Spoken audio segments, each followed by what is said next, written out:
ஸ்வேதா, பொண்ணு வீட்டுல எப்படி? நல்ல குடும்பமா, பெரிய குடும்பமா?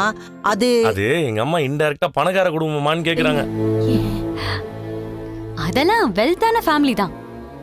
உன்னோட அப்பா அங்க பிசினஸ் பண்றாரு. அங்கே நிறைய ப்ராப்பர்ட்டிஸ் எல்லாம் இருக்கு. ஆக்சுவலா சொந்தமா ஏரோப்ளேனே வச்சிருக்காங்க. ஏரோப்ளேனா?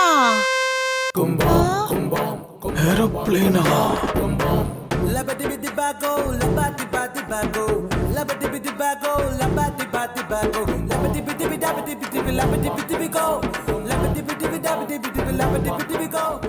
அப்போ நான் அமெரிக்கால போய் செட்டில் ஆனாலும் பிரச்சனை இல்ல. எப்பெல்லாம் உங்களை பார்க்கணும்னு எனக்கு தோணுதோ அப்பெல்லாம் நான் வந்து பார்த்துட்டு போயிடுவேன். ஏண்டா பிளேன் என்ன உனக்கு டவுன் பஸ்ஸா? எப்ப வேணாலும் கிளம்பி வர்றதுக்கு. இப்பெல்லாம் அங்க சிட்டிசன்ஷிப் கிடைக்கிறதுக்கே விடுறதில்ல. அங்க போறதுக்கே நிறைய ப்ரொசீஜர் இருக்கு. அதுக்குள்ளலாம் கனவு காணாத.